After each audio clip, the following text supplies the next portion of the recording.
भोपाल में एक पुराना इलाका है, मोतिया बाग। ठीक है।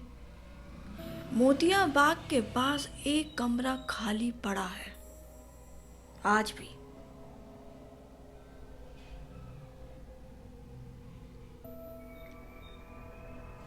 उस कमरे की खिड़की जो है रात के 3 बजे अपने आप ही खुल जाती है।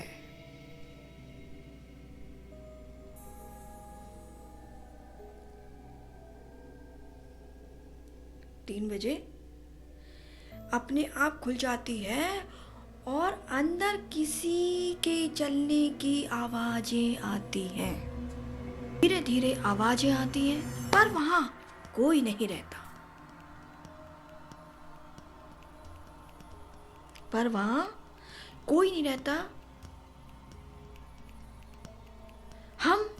हमने सब एक अफवाह समझा।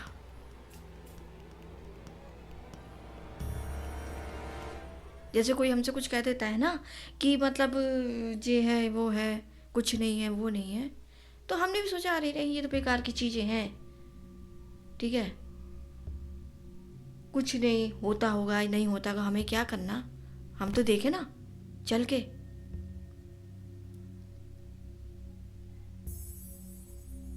लेकिन फिर एक रात हमने बहुत बड़ी गलती कर दी और उस कमरे में हम चले गए। जैसे हम कमरे में अपने कदम रखते हैं, अजीब सन्नाटा था। अजीब सा सन्नाटा था। दीवारों पे नाखूनों के निशान थे। दीवारों पर नाखूनों के निशान थे और कोने में फटा हुआ तकिया जैसे किसी ने नोच रखा था।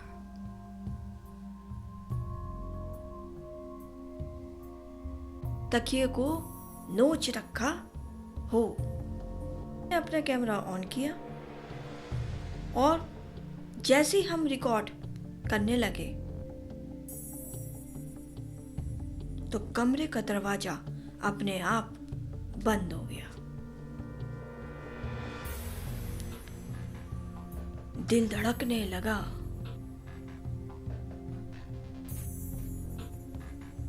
और छत से धूल गिरने लगी।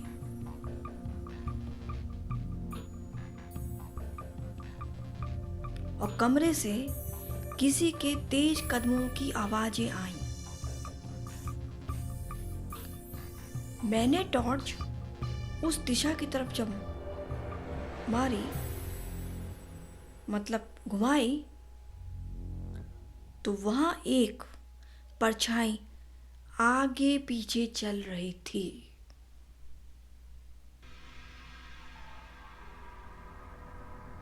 लेकिन उसकी परछाई जमीन पे नहीं दिखी। और फिर उसने कहा, इस कमरे से सब भाग चुके हैं और अब तेरी बारी है।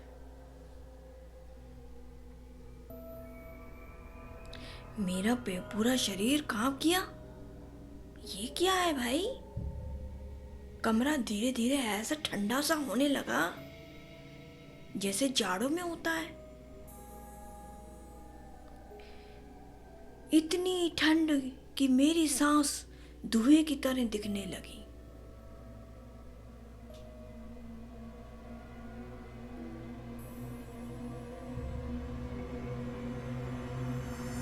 तभी खिड़की अपने आप खुली, लेकिन हवा बाहर की नहीं, अंदर की ओर चल रही थी, अंदर की ओर बहने लगी।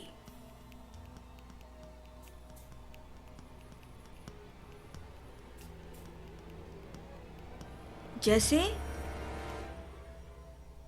कमरे के अंदर कोई खींच रहा हो।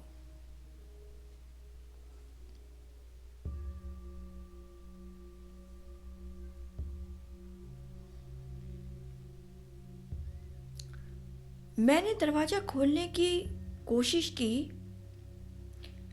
तो होता क्या है, लेकिन वो हिल नहीं रहा था। जैसे हमने दरवाज़ा खोलने की कोशिश की तो वो हिल नहीं रहा था। अचानक किसी ने हमारी गर्दन को पकड़ लिया।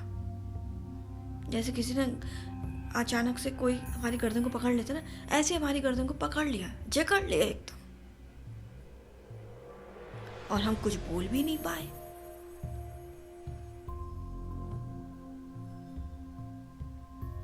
सामने दीवार पर एक शब्द लिखा था। जब हमें वो शब्द नजर आया कि निकल सकता है,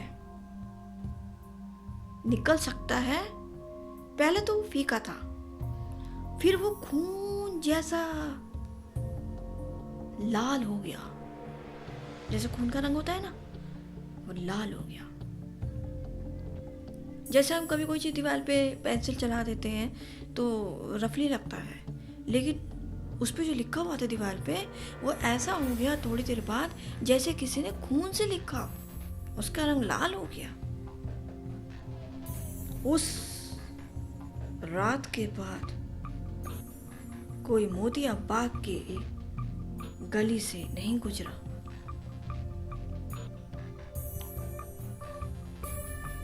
क्योंकि सबको पता है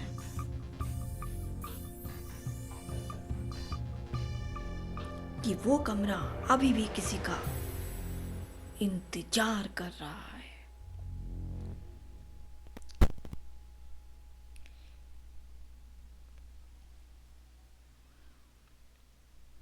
आज भी उस मोतियाबाग इलाके से कोई नहीं गुजरता है, क्योंकि जो भी गुजरता है वो बचता नहीं है, उस कमरे के पास जरूर जाके ही रहता है, क्योंकि वो कमरा अपनी तरफ आकर्षित कर लेता है।